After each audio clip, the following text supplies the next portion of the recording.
Hey y'all, I'm so excited to bring to you this dazzling woman who is such a strategic mind about things that people can normally just look over.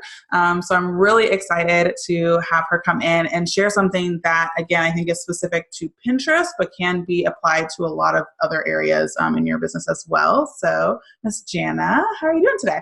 Hi, I'm great. I'm so glad to be here. Thanks for having me. Yes, that's gonna be fun. It's gonna be fun.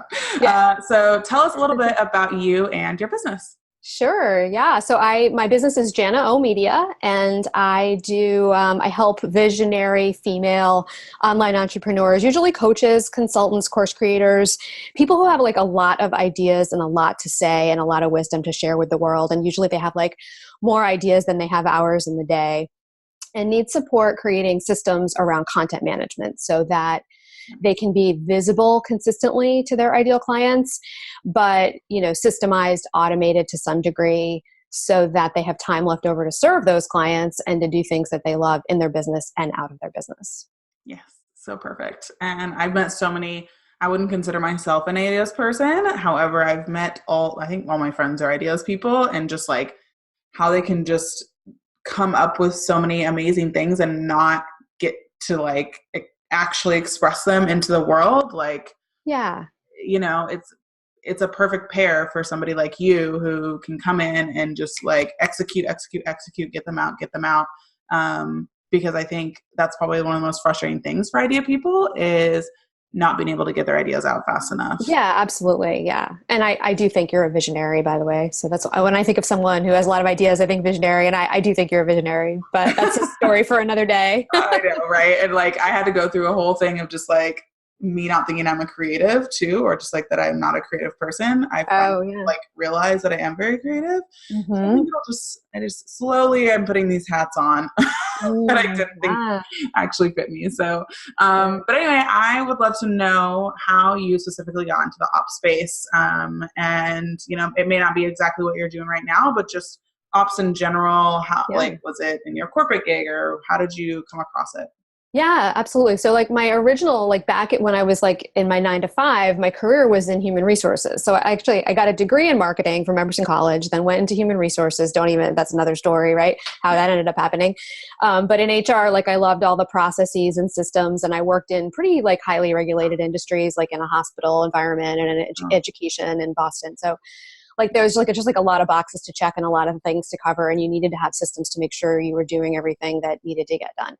So when I ended up transitioning out of HR and back into marketing, which is what I had actually studied, I'm a writer, I'm a pretty good designer, and I love helping people shape and create their content. So everything from coming up with the ideas to the content to getting it out there on paper or on video and then shaping it into something that makes sense and helps people actually understand it and make a mental shift when they when they read that content or when they watch that content, to then systemizing and getting it out there. So I think that the content creation side of me, the strategic thinking, sort of paired with the systems background that I had, because I saw so many people who, like you said, had so many great things that they wanted to express and ideas to get out there that really could help make an impact on people.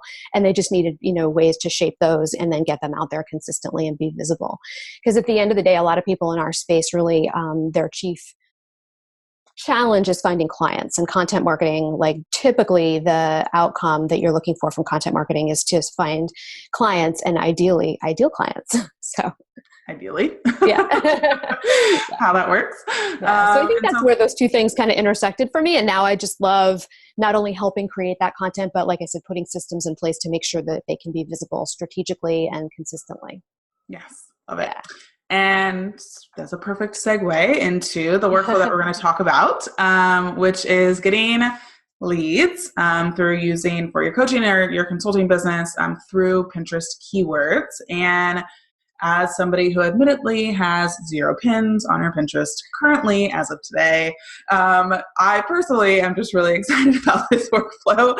And I know that it's going to definitely help so many people, because I think Pinterest, I understand it in a personal way, and I just never quite understood how it could be used in business or my business or stuff like that. And so personally on Pinterest, I'm the person with it right here in my face, just like scrolling, looking, pinning, all. I have like a very active personal Pinterest. Yeah. And so before we dive into your workflow, for somebody who maybe is similar to me, that like is like, okay, I totally get what Pinterest is on a personal level, like recipes, like super awesome sit up exercises, whatever. Yeah. How do you then translate that into, okay, it actually can be used in a business realm? Yeah.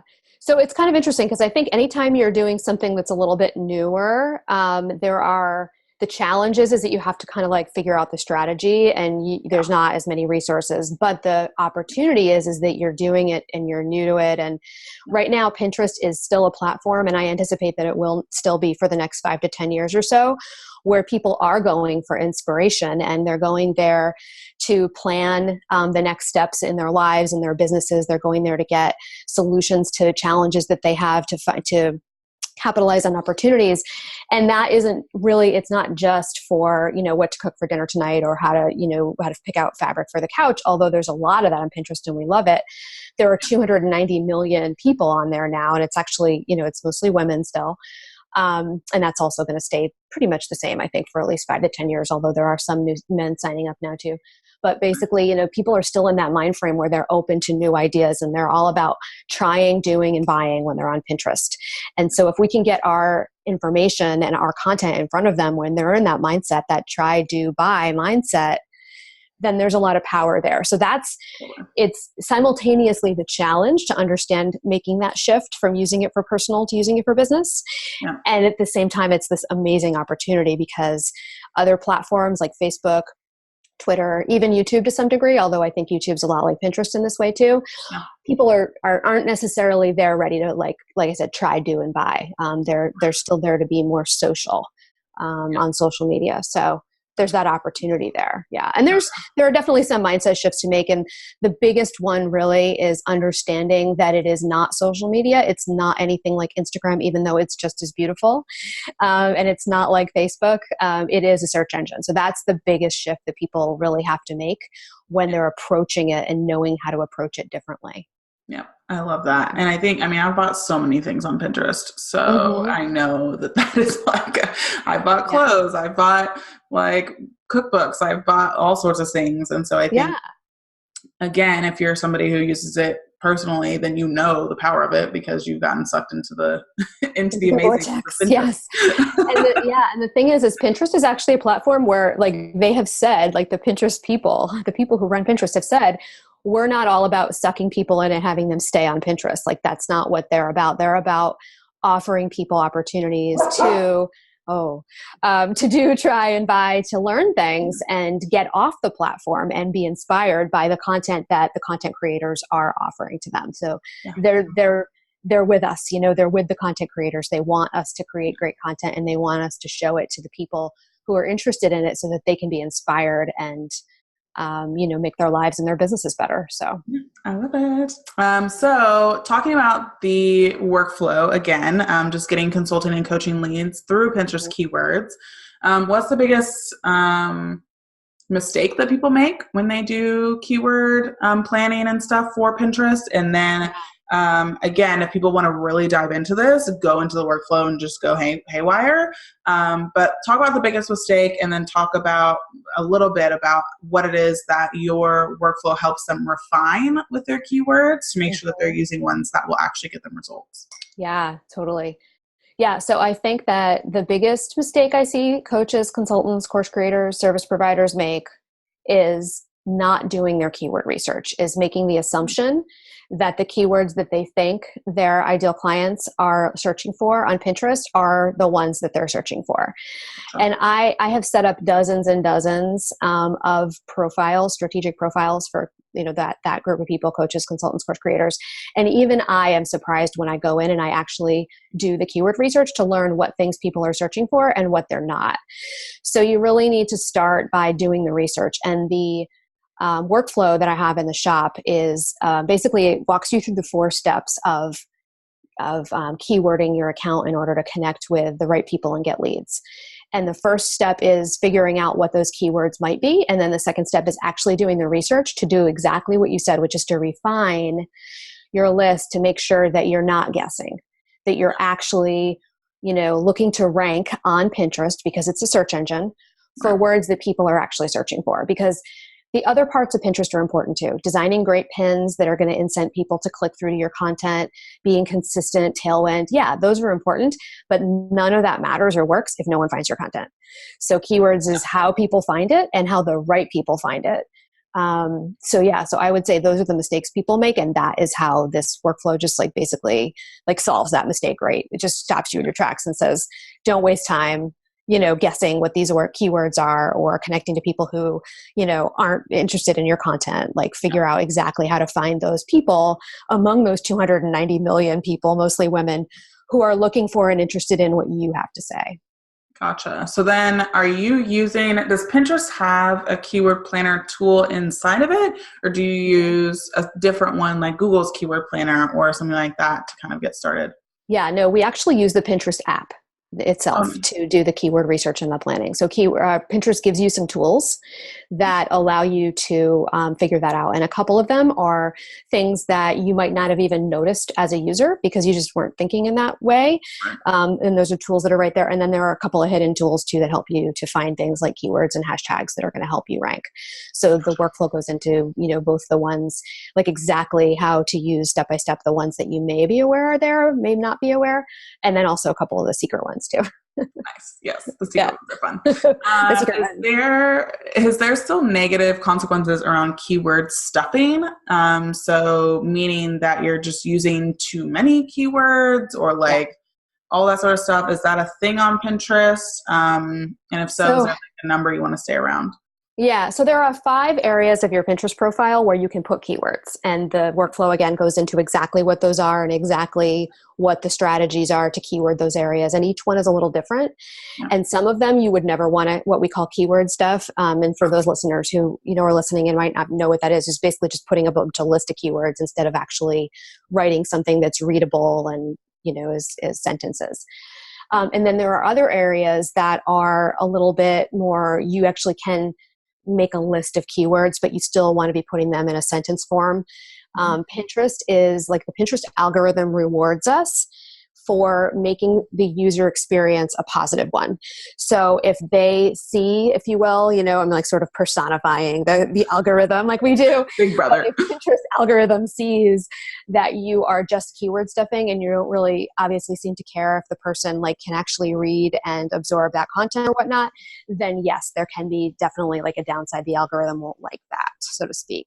Yeah. So you can, we wouldn't want you to keyword stuff, but you can incorporate them in a way that is graceful and still gets them in there, and uses because you're limited in your characters in most of those places as well, all of those places. So finding a balance is really what it's all about, writing something that's readable, but has all the keywords or a lot of the keywords. Yeah, I love that. And I think that, again, most people just talk about, and there is another workflow that Jana's done, Pinterest 101, that goes through all of the Pinterest things. And so specifically, if you're wanting to really start poking into the profitability of Pinterest and making sure that it is leading to sales, then this is the workflow that you need to go and check out. And making sure that, again, you're not just playing on Pinterest, but you're actually making sales and money, because that's what we're doing here in business. Exactly. And then is there anything that you feel like inside of your workflow would surprise people or be something that maybe is opposite of, I guess, what the majority of people or the mainstream is talking about when it comes to Pinterest or keywords in general? That's interesting. I don't think so, because the thing about Pinterest that's interesting is a lot of people are really mystified by it, by how to use it. And often that's because they're trying to approach it like social media.